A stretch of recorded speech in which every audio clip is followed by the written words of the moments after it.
ये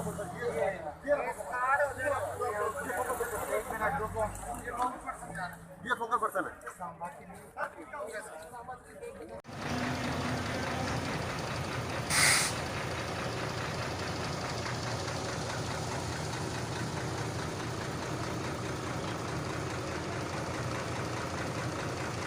इंशाल्लाह ठीक है, आज जा रहे हैं आप, जरा थोड़ा सब्र से